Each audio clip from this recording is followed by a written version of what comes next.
हिना पीछे हट जाओ, फहद पूरी ताकत से चीखा, मगर हिना जैसे इसकी आवाज ही नहीं सुन रही थी। वो आहिस्ता आहिस्ता इस पुराने आईने की तरफ बढ़ रही थी। इसकी आंखों में अजीब सी चमक थी, जैसे कोई इसे बुला रहा हो। हिना मत जाओ। फहद ने उसका हाथ पकड़ना चाहा, लेकिन अचानक हिना रुक गई। इसने आहिस्ता से सर घुमाया और मुस्कुरा दी। वो मुस्कुराहट हिना की नहीं थी। फिर उसने कहा, तुम बहुत देर से आए हो फहद। मैं पिछले 25 साल से तुम्हारा इंतजार कर रही हूँ।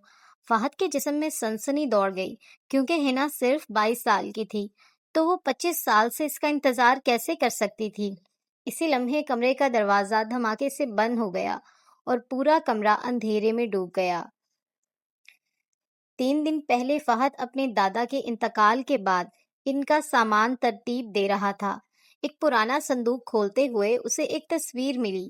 तस्वीर में एक लड़की खड़ी थी, सफेद लिबास, लंबे बाल, खामोश मुस्कुराहट। तस्वीर के नीचे लिखा था, अगर ये लड़की तुम्हें कभी मिल जाए तो इससे मोहब्बत मत करना। फहद हंस पड़ा। इसे लगा दादा ने मजाक लिखा होगा, मगर अगली ही सुबह वो हंसी खत्म हो गई, क्योंकि बाजार में इसे वही लड़की नजर आ गई। बिल्कुल वही चेहरा, वही आंखें, वही मुस्कुराहट, जैसे तस्वीर जिंदा होकर बाहर आ गई हो। फहद ने इसका पीछा किया।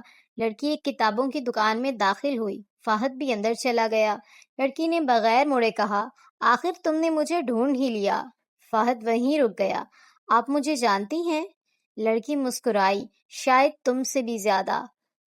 उसका नाम हिना था, लेकिन अजीब बात यह थी कि वो फहद के बारे में बहुत कुछ जानती थी। उसका स्कूल, उसके दोस्त, उसकी पसंदीदा किताब, हत्ता कि वो ख्वाब भी जो फहद ने कभी किसी को नहीं बताए थे।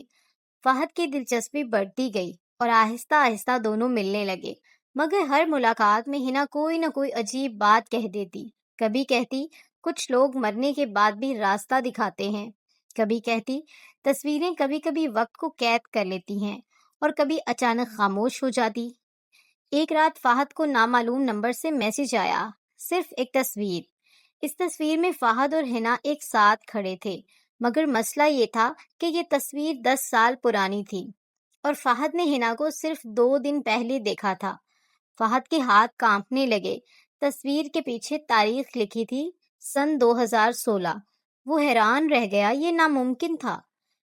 उस रात उसने दादा की डायरी खोली और पहली बार इसे हिना का जिक्र मिला। दादा ने लिखा था, अगर हिना वापस आ जाए तो समझ लेना आईना फिर से जाग गया है। आईना? कौन सा आईना? अगले सफे पर एक नक्शा बना हुआ था, जंगल के अंदर एक पुरानी हवेली का। नीचे लिखा था, तमाम राज वहां खत्म होते हैं। फहद अगले दिन हिना के पास गया। इसने नक्शा दिखाया।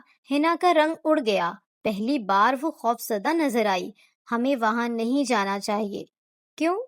क्योंकि बाद सच्चाइयां जिंदगी बदल देती हैं। लेकिन अब फहद रुकने वाला नहीं था। दोनों रात के वक्त हवेली पहुंच गए। हवेली खाली थी, मगर ऐसा लगता था जैसे कोई इन्हें देख रहा हो। ऊपर की मंजिल पर एक कमरा था। दरवाजे पर लिखा था, सिर्फ सच के लिए। कमरा खुला। अंदर एक बहुत बड़ा आईना था, कदीम, धुंधला और अजीब तौर पर जिंदा महसूस होने वाला। जैसे ही फहद करीब गया, आईने में अपना अक्स देखने के बजाय इसने एक बूढ़ा आदमी देखा। वो उसके दादा थे।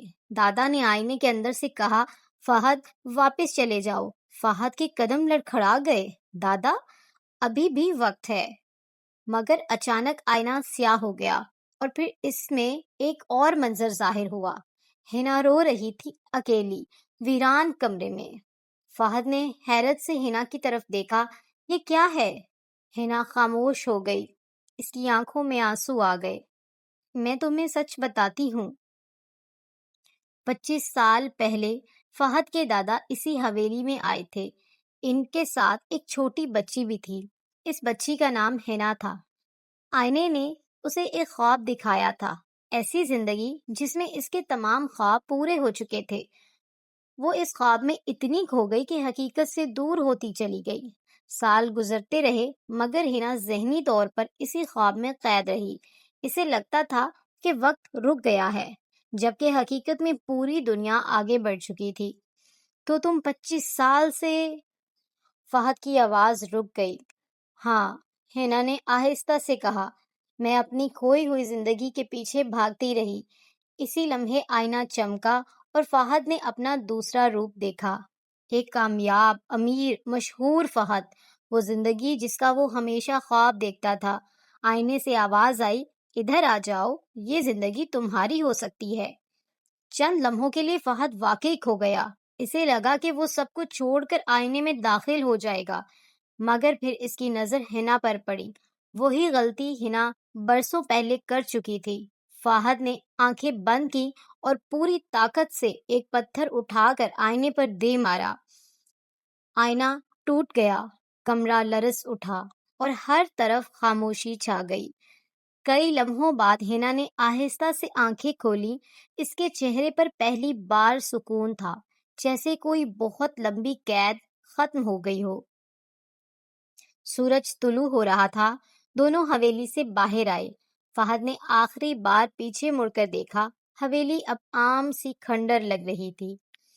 اس دن اسے سمجھ آیا کہ بعض اوقات سب سے زیادہ خطرناک چیز کوئی بھوت یا راز نہیں ہوتا، بلکہ وہ خواب ہوتے ہیں جن کے پیچھے بھاگتے بھاگتے انسان اپنی اصل زندگی بھول جاتا ہے۔